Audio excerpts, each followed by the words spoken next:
Looking for the best place to shop this Mother's Day? Go with the brand that makes it easy to send something thoughtful to everyone on your list. 1-800-Flowers.com. Right now at 1-800-Flowers, order 1 dozen roses and get another dozen free. More flowers mean more smiles, all backed by the quality, attention to detail, and trusted delivery experience that make 1-800-Flowers my top choice to send something beautiful Mom will love. Make Mom's Day at 1-800-Flowers.com/podcast. That's 1-800-Flowers.com/podcast.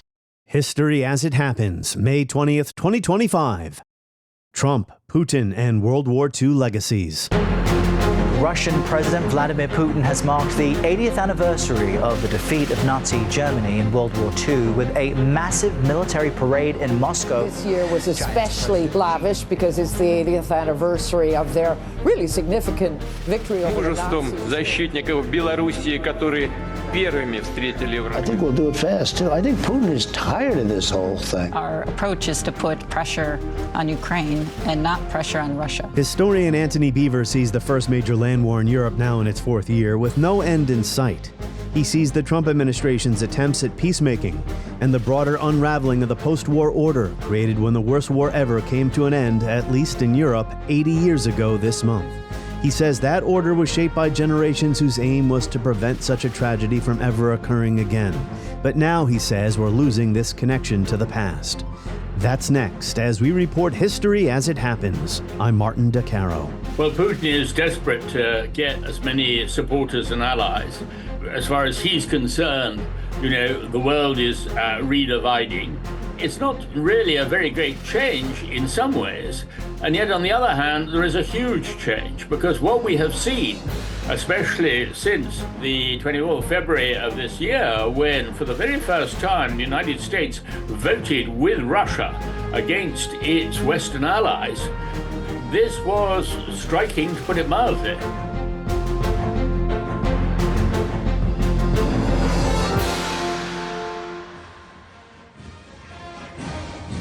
May 9th, Red Square. It was a sea of colorful uniforms, banners, tanks, and military bands as the capital of the former Soviet Union celebrated the 80th anniversary of victory over Nazi Germany. The Associated Press reported the parade was the largest since Russia invaded Ukraine in 2022 and drew the most global leaders to Moscow in a decade, including high-profile guests like Chinese President Xi Jinping, who sat next to Vladimir Putin. Our fathers, grandfathers, and great-grandfathers saved the fatherland, said Putin, and they bequeathed us to defend the motherland, to stay united and firmly defend our national interests, our 1,000-year history, culture, and traditional values. Everything that is dear to us, that is sacred to us, he said. We remember the lessons of World War II, and we will never agree with the distortion of those events or attempts to justify the murderers and slander the true victors. In an essay for Foreign Affairs, historian Antony Beevor says, the first major continental war in Europe since World War II is now in its fourth year, driven in part by Putin's selective reading of Russian history. So when it comes to the Great Patriotic War, as it's known among the citizens of what was once Stalin's Soviet Union, Beevor writes, Putin insists the war began in June 1941, when Hitler invaded the Soviet Union, ignoring the joint Soviet and Nazi invasion of Poland in September 1939. At the front, Germans and Russians meet. Poland defeated. The Soviets push in to seize a share. Here at the fortress of Brest-Litovsk, the German and Red Army commanders formulate an agreement. And there's a proclamation, the Nazi communist arrangement of such fateful meaning. Well, of course, there was no mention of the rape of Poland at the big parade 11 days ago, as Beevor wrote in his 2012 book, The Second World War. Following the Red Army's invasion in the autumn of 1939, more than 5 million Poles found themselves under Soviet rule, which treated Polish patriotism as counter-revolutionary by definition. The NKVD arrested 109,400 people, most of whom were sent to the labor camps of the Gulag, while 8,513 of them were executed. The Soviet authorities targeted all those who might play a role in keeping Polish nationalism alive, including landowners, lawyers, teachers, priests, journalists, and officers. It was a deliberate policy of class warfare and national decapitation. So for Putin, the war begins in June 1941. June 21st, 1941. With treacherous assault, Germany declares war on Soviet Russia. Even before Hitler's proclamation had been... At that parade, all the talk was about heroism, and that is understandable. Putin is certainly not alone among world leaders when it comes to ignoring uncomfortable facts about his country's past. But these aren't merely academic matters. Putin uses and abuses history and memory to conduct his foreign policy. Meanwhile, writes Beevor, the Trump administration appears to be casting aside the United States' global leadership in a confused tantrum. You're right now not in a very good position. You've allowed yourself to be in a very bad position, and he happens to be right about it. From the very beginning of the war. You're not in a good position. You don't have the cards right now. As I was putting the finishing touches on this episode, news came of President Trump's 2-hour phone call with Putin about ending the war in Ukraine. 3 days after direct peace talks between Ukrainian and Russian negotiators took place in Istanbul for the first time since the start of the war. In a statement, Trump said his call with Putin went very well. Russia and Ukraine will immediately start negotiations toward a ceasefire, he said, and more importantly, an end to the war.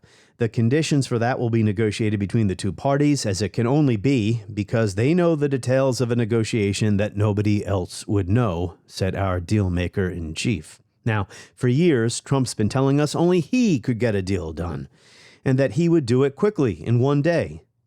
Just last Friday, in an interview with Fox News' Bret Baier, he said Putin was getting tired of the war. Listen to this exchange and ask yourself if the President of the United States has a firm grasp of the realities here. I have a very good relationship with Putin. I think we'll make a deal. We have to get together, and I think we'll probably schedule it because I'm tired of having other people go and meet and everything else. And with that being said, I think Steve Witkoff has done an incredible job. But it's a very tough job, and it's a job that, because of position, that I think I'm the only one that's going to be able to do that one. And I think we'll do it fast, too. I think Putin is tired of this whole thing. He's not looking good, and he wants to look good. Don't forget, this was supposed to end in 1 week. And if he didn't get stuck in the mud with his army tanks all over the place, they would have been in Kiev in about 5 hours. And who gave the javelins? Do you remember who gave the javelins? Was it Barack Hussein Obama? No, it was Donald Trump gave the javelins. Do you think your perception of it has changed? Is Putin now the obstacle to peace in your mind? Look, I had a real rough session with Zelensky because I didn't like what he said. And he was not making it easy. And I always said he doesn't have the cards. And he doesn't have the cards. And, I'm being honest. He doesn't have the cards. You're dealing with a massive army, and you're dealing with somebody that's brave, that had great equipment. But I haven't seen you get personal. On True Social, you said, Vladimir, stop. He hasn't stopped. And you had once said that maybe you need to look at other things like sanctions or banking. Okay, so because maybe they need to be pressured in a different way. And I'll be doing that if and do you think that I don't want to see 5,000 people. Outside of the money, which is a big deal, but the money is the money. The money we can make up. I can make up the money on one trip like this. Okay, I mean, think of it. This trip, I made 12 times the money that we're talking about. Well, as Beevor reminds us, Trump has taken Putin's side in the war. For decades, he writes, it seemed as though the characters of leaders would never again determine the course of events the way they did in World War II. Putin's invasion has changed that, and Trump, taking Putin as a role model, has too. Antony Beevor has written more than a dozen books about war and revolution. He is one of the great military historians in the world today. Sir Antony Beevor, it is an honor to have you, one of the preeminent military historians in the world, back on the podcast. Hello. Great to be back with you, Martin. Before we start out with World War II, I understand you sent off your book, the draft of your book about Rasputin, to the publisher today. That is certainly true. It is, in many ways, if you like, prequel to my book on the Russian Revolution and Civil War. And for me, the fascination with Rasputin, which goes back a very long way, it's not just because of all the research I did on the Russian Revolution, but even long before then, I've always been intrigued by the so-called great man theory of history.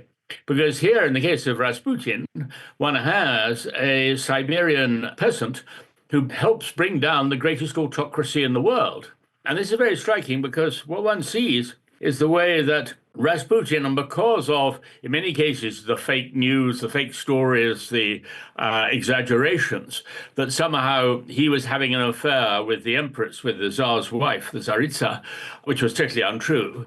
But the fact that she was obviously obsessed with him because of his ability to cure her hemophiliac son, Rasputin therefore contributed, even though a sincere monarchist and loyal to the Tsar, he contributed to this event in February 1917 when there was a revolt and a rebellion and a revolution because no officers were prepared to draw their swords in defense of the Tsar. And I think this emphasizes a very important point in history, is we tend to forget that revolutions come about usually because of the collapse in confidence of the ruling party and establishment, rather than necessarily because of the upsurge from below. Is this the first major biography you have written? Yes, I mean, well, it's a bigger one. I did do one about Olga Chekova, the niece of Anton Chekhov, who actually was Hitler's favorite film star. How about that? But was secretly supposed to have been spying for Stalin.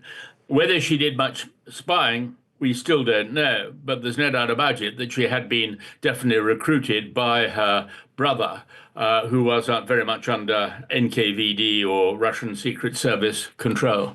All right, well, we'll look for your book about Rasputin in, I don't know, a year or so in the United States? Exactly, in about a year's time, yeah. All right, World War II. You wrote an essay in Foreign Affairs, the official publication of the Council on Foreign Relations, with the headline, "We are still fighting World War II, the unsettled legacy of the conflict that shaped today's politics." Well, I wouldn't go quite as far as saying we are still fighting World War II. As you know, nobody really picks their own headline, but it's pretty accurate. But they did a brilliant job of editing what was, shall we say, rather a sprawling piece about the whole problem of World War II and the way it affects life today. Yeah, metaphorically, we're still fighting over the legacies. You know, I found that very interesting because I hadn't actually given your arguments a lot of thought as an American. World War II is still a point of national pride for many Americans, and it actually isn't very messy in many people's heads. We won, we launched the American century and American primacy ever after, but it's messier for other countries. And I do want to talk about the United States and Trump's foreign policy in this context in a little bit, but let's start with Russia, an area of the world that you are so familiar with. Putin's uses and abuses of history. It is May. May 9th was Soviet Victory Day. The war actually ended late on May 8th, but it had already been the next day in the Soviet Union because of the time zones. What did you think of the big Russian military parade and the fact that Putin was standing shoulder to shoulder with several other world leaders, including Xi Jinping of China? Well, Putin is desperate to get as many supporters and allies. As far as he's concerned, the world is redividing. It's not really a very great change in some ways. And yet, on the other hand, there is a huge change because what we have seen, especially since the 24th of February of this year, when for the very first time the United States voted with Russia against its Western allies, this was striking, to put it mildly. And what we should recognize is the fact is normally when one moves from one era to another, not everything changes at once. Inevitably, there are overlaps, there are unfinished businesses from previous periods. But here we really did see a sort of guillotine moment. As some historians have pointed out, this was the first time in the middle of a war that a major power has actually changed sides by suddenly supporting Putin against the support which we had and the United States had very much maintained for the sovereignty and the integrity of Ukraine. So all of this is a major moment in history, and there's no doubt about it. And the fact that it should coincide with the 80th anniversary of the Second World War is something which I think really gives us a lot to reflect upon. So in your view, how does Putin cherry pick from Russian history when it comes to World War II? Putin basically is not just the hardline latter-day Stalin or anything like that. If you look at the Kremlin, or even his palace on the Black Sea, there are no symbols of the Soviet Union. There aren't any hammers and sickles. It's all gold double-headed eagles from the Tsarist Empire. Putin, although he will, of course, and he's very clever in this particular way, Lord Stalin, go on about the great achievements, the courage of the Red Army and the Second World War and the Great Patriotic War, as they call it. But at the same time, for Putin, his ideology actually comes from much further back. And it comes from the whites who were defeated in the Russian Civil War by the Reds, by the Bolsheviks. And their mentality, their idea was of a holy Slav, Russophile empire. And as Putin's own ideologues, Medinsky, who's the one who's actually sitting in Turkey at the moment, and Dugin, who was the one whose daughter was blown up in that car explosion, they both believe that Russia, Holy Slav Russia, has the right to dominate the whole of the European or the Eurasian landmass all the way from Vladivostok to Dublin. And what is astonishing but fascinating is that even within some of President Trump's entourage, there are those who rather agree with this idea that sort of, Russian spirituality is greatly superior to the liberal views of Western Europe. Like Stalin at Yalta, Putin does want recognition from the West for the legitimacy of his gains. In this case, it would be Eastern Ukraine and Crimea. And for a bit there, it looked like he might get it from the Trump administration. So far, it hasn't panned out. You did say that the Trump administration switched sides or is now supporting Russia. At least diplomatically, it looked like that was the case. Not materially. The United States is not sending weapons to Russia. Obviously, you didn't mean that.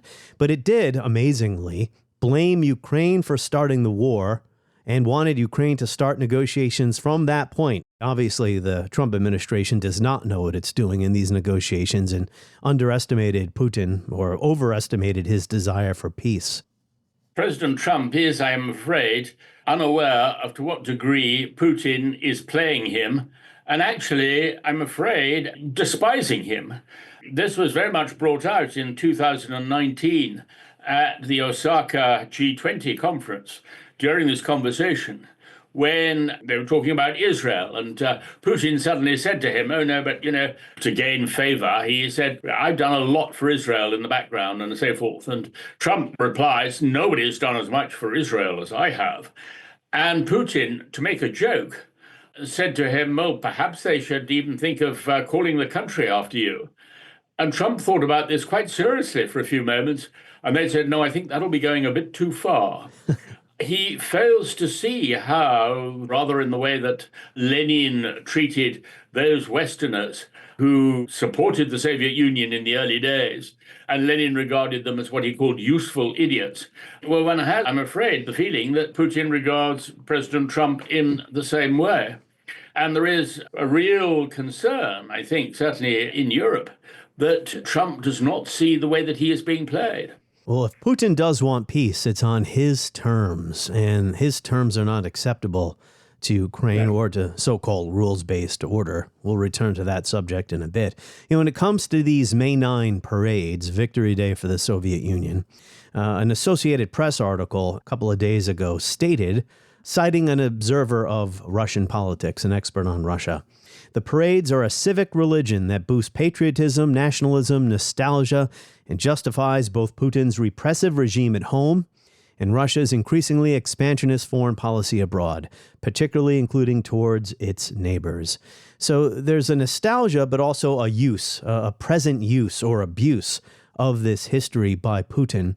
I think a lot of countries put a gloss on their history.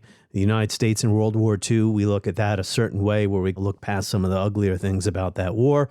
As I mentioned earlier, we were the good guys, we won, and here comes the American century. We tend not to think about, say, the strategic bombing campaigns that killed a lot of civilians in Germany and Japan. When it comes to Putin, he chooses the start of the war in 1941, June, when the Nazis invaded, not 1939, right? What is the significance of that? Well, in 1939, this was when we saw in August 1939 when Stalin and Ribbentrop make the Nazi-Soviet pact, which basically gives Hitler the opportunity to attack westwards towards France and Britain before turning later against the Soviet Union. It was astonishingly naive, interestingly, of Stalin, the most suspicious man who's ever led a country, that he should have agreed to Hitler's assurances that he was not planning to invade in June 1941. And this actually was also the origin of the Cold War, let's face it. It was Stalin's trauma in June 1941 when he realized he'd been completely wrong and that he'd been tricked by Hitler, which basically drove him to wanting to create this cordon sanitaire of satellite states across Central and Southern Europe to make sure that the Soviet Union could never be taken by surprise again. But it's fascinating when you talk about, and you're quite right about the way that Putin will pick and mix his views of Russian history. I mean, the year before the invasion, or the summer before the invasion of Ukraine, Putin produced this extraordinary essay, which went on rambling about Russian history and all the rest of it. Well, most of this was written by Vladimir Medinsky, who had been his culture minister, and as I say, is now supposedly the negotiator for the peace in Turkey. He at one point argues that the Ukrainians are inherently Russian and therefore have no right to be a separate ethnic or national group. And yet then, soon afterwards, when they resist the invasion, they are automatically relabeled as Nazis, as if the invasion is an extension of the Second World War. And this is the real danger. Putin is trying to portray the whole of the conflict in Ukraine almost as yet another version and an extension of the Great Patriotic War, which, of course, is putting any supporters of Ukraine on the side of Germany in his version of events, which is quite simply grotesque. It's a perversion of history, but Putin is milking World War II memory and nostalgia for everything he can get. I take it that he doesn't want to hear about how horrendously the Soviet Union prosecuted the war, how cruel they were to their own people. I learned from reading your book about Vasily Grossman, Writer at War, how the Soviets used to take their own prisoners, so Soviet citizens who had run afoul of the rules, and they would use them to clear landmines. You mentioned how Stalin foolishly trusted Hitler, the way he had his country not prepared for the invasion in June of 1941, cost who knows how many lives, set the country back for months and months and months. I take it that Putin doesn't talk about those things. Well, the attitude of the Russians towards their own people, as you quite rightly say, is one of total cynicism. I mean, I remember when I was doing a lot of my research in Moscow in the 1990s, there were 5,000, on average, around 5,000 recruits committing suicide every year in the Russian army because of the way they were being mistreated, brutalized. Now, this has continued. It happened in the Second World War. One of the reasons for the mass rapes of German, Polish, and Hungarian women in 1945 was because many of these Red Army soldiers had been so brutalized by their own officers and NCOs that they were taking it out on German women. It was a knock-on theory of oppression. It's the only way of describing it. And we're seeing it again in Ukraine. There is even the castration of prisoners by Russian soldiers. People are always asking, why is this brutality? Where does all this cruelty come from? How far does it go back? Well, some say it goes back to the Mongol invasions of the 13th century and so forth. But in fact, I mean, Europe was just as cruel in, say, the wars of religion in the 17th century. But we at least had the Enlightenment. And then in the 19th century, there was much more of the codification of warfare, of acceptance of certain levels of behavior, not of just pure sadism. But I'm afraid that did not affect the Red Army, and it didn't affect the Red Army, whether it was in the Russian, certainly not in the Russian Civil War, which was horrendous, and certainly not in the Second World War at the end, and above all, not again in the war in Ukraine. I read your masterful book on the Battle of Berlin, 1945, 15 years ago or so, maybe a little longer, and I still remember of those chapters about how the Soviet soldiers behaved once they got to Berlin. Just horrifying behavior. But, at least in this most recent parade, Putin did mention the contribution of the Western allies in his remarks. He doesn't always do that, and maybe that's a bit surprising given the current state of U.S.-Russia relations. So one of the most thought-provoking observations in your essay is something I hadn't thought of, and I want to make sure I'm interpreting this correctly. I have you here to correct me, Sir Antony. And that is one reason why the post-1945 order is fraying so badly right now is that memory or historical awareness, maybe historical knowledge, importance of what the world was like during and before World War II. All that is fading in the minds, not just of ordinary people, but policymakers as well. We know about the war, and in the United States, we still celebrate World War II. It's in our pop culture. But we don't feel it anymore, what that world was like when all hell broke loose after 1939 or 1937 in China, which necessitated the current order, the rules, the UN Charter, and all of that. Am I interpreting what you're saying correctly? Absolutely. No, you're quite right. I mean, what one has to remember is Hitler introduced the idea that might is right, that you can do anything. The Russian saying is, victors face no laws. So all of these attitudes have come back again suddenly. The idea of FDR at Yalta, where he was prepared to basically allow Stalin total control over Poland, because the one thing he wanted was to get the United Nations up and going. In a way, this was sort of the quid pro quo. Churchill was pretty horrified by this, but there was nothing that Churchill could do at that particular stage. When the UN was formed, the idea was at least that they would instill the idea that sovereignty was sacred and that there should be no war of aggression and no seizure of land. And this is exactly what has been thrown out of the window. And unfortunately, to a certain degree, the whole idea of negotiation over land by the Trump administration is basically handing us back in a way to that period where might was right. And if you've got the strength to take it, you can get away with it. I think that this is very much of a retrograde step, but perhaps it was inevitable. The other problem is, which you also rightly underline, is the way that people have become accustomed to the idea almost that World War II is so far away that we're not going to sort of see the same thing again. And yet this is a paradox, because we constantly hear in the newspapers or in the from politicians comparisons to World War II when there is a crisis. And yet the reality of World War II, the sheer, as I say, sadism, destruction, horror, the famine that killed millions and millions. I mean, altogether, some 85 million died. I mean, these figures are so vast that a younger generation today can make no real understanding of what that actually involves from the point of view of individuals or families or anything like that. And I think that this is the problem we're facing. I mean, I've had debates with other historians who might say, oh, well, go on writing about war and its horrors and all the rest of it. But unless you can convey the true nature of totalitarian warfare, people are still going to think, oh, well, maybe it's okay to have a war, or, it won't be so bad if we do get occupied by an enemy. Much better that than sort of fighting.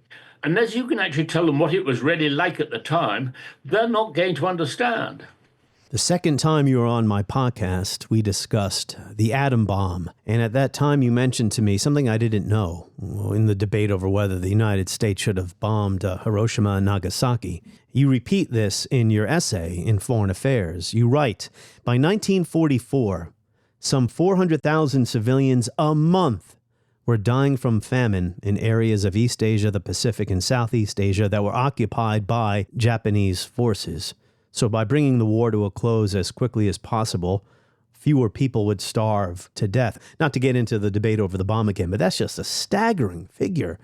400,000 people dying a month from famine. Yes, 2 million alone in Vietnam.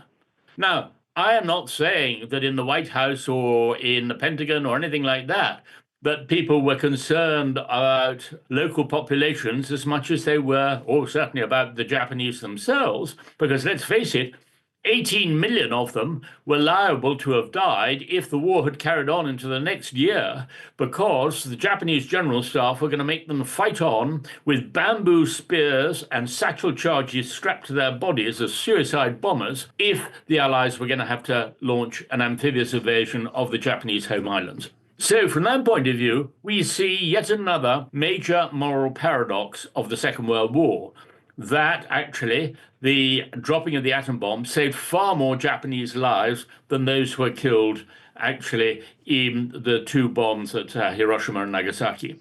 But the other thing which is worth adding, you mentioned the strategic bombing campaign against Germany. Now, Churchill was very much aware of it, and I know that Stalin was to a large degree too.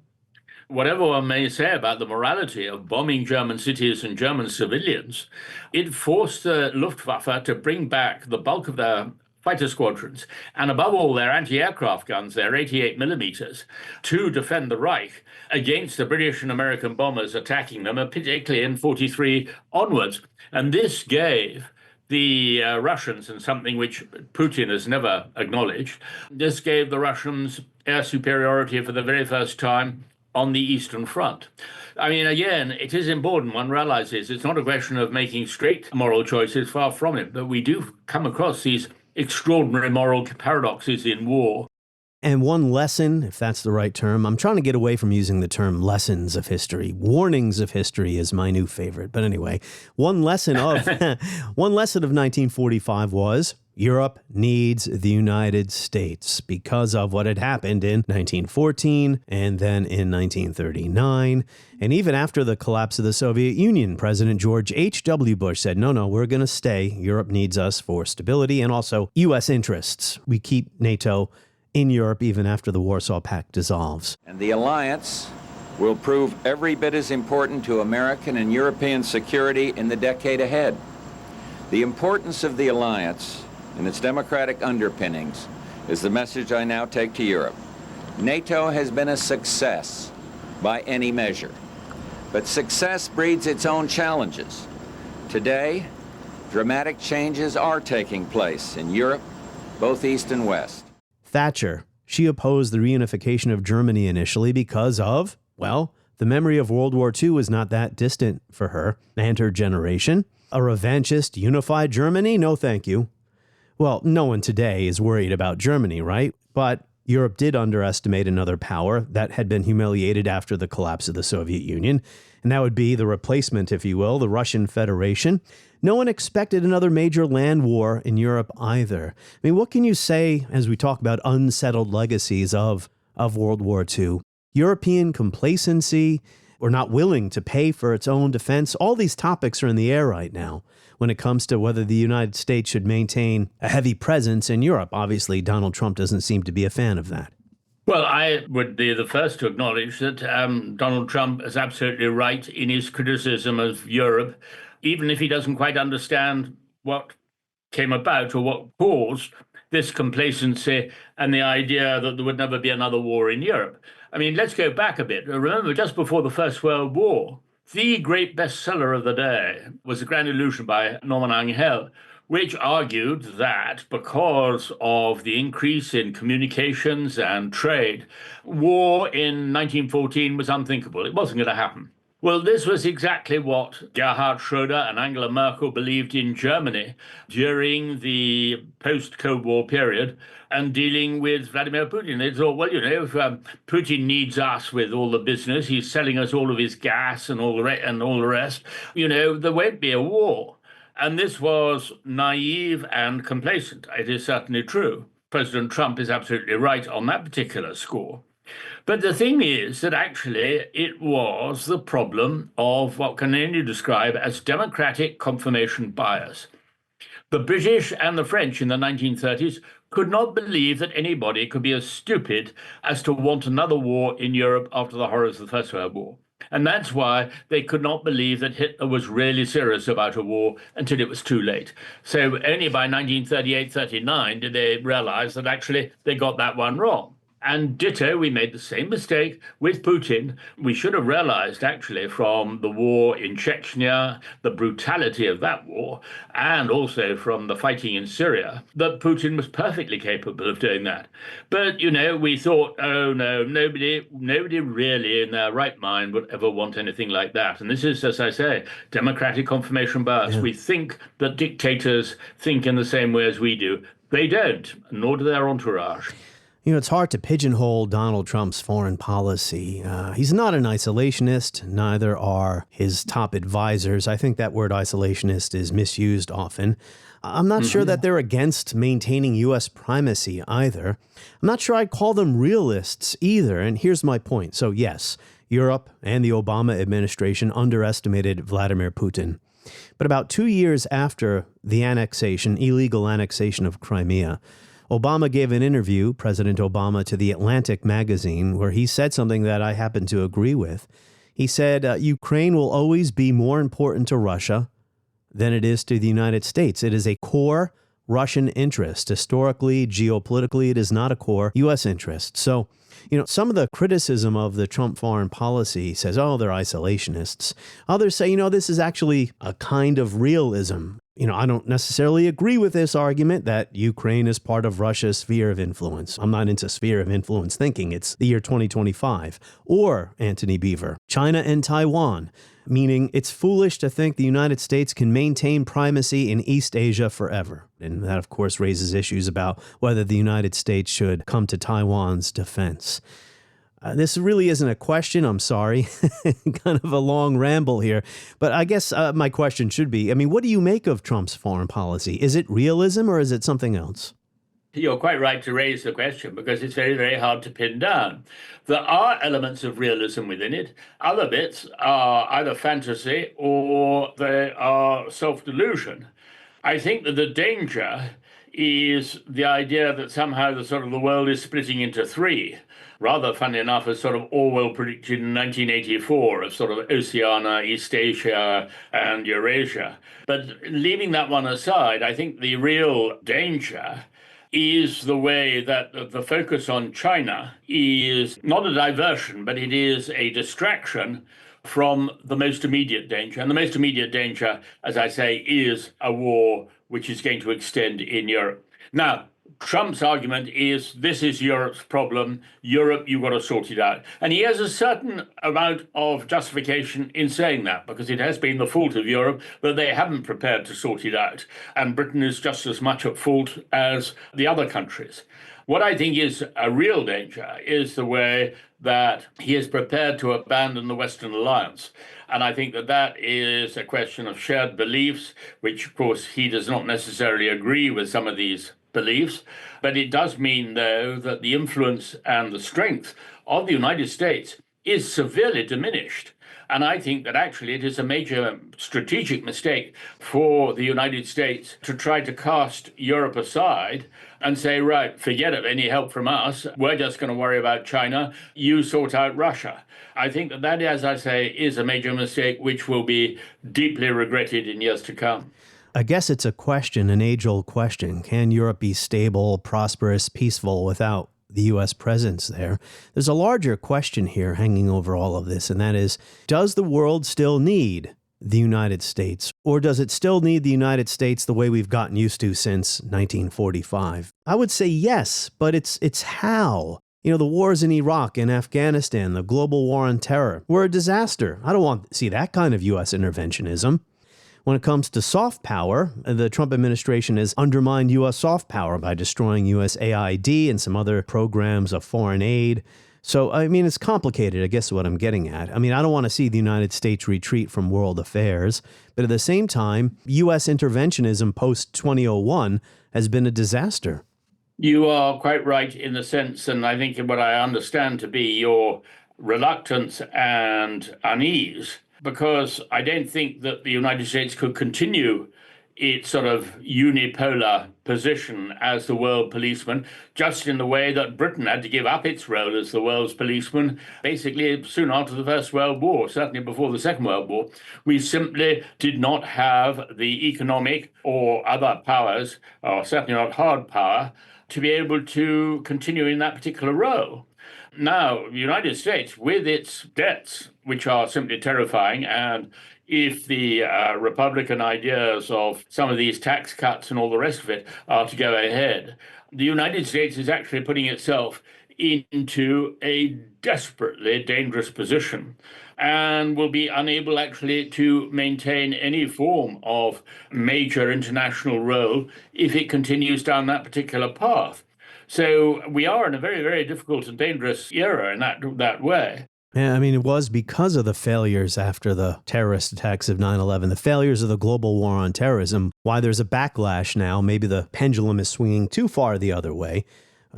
People don't want the United States to assert itself. Or, I mean, again, it's hard with Trump. I mean, what is he really after? Is he really just in this for himself, his own business interests? The gleaming marvels of Riyadh and Abu Dhabi were not created by the so-called nation builders, neocons, or liberal nonprofits like those who spent trillions and trillions of dollars failing to develop Kabul, Baghdad, so many other cities. Instead, the birth of a modern Middle East has been brought by the people of the region themselves, the people that are right here, the people that have lived here all their lives, developing your own sovereign countries, pursuing your own unique visions and charting your own destinies in your own way. It's really incredible what you've done.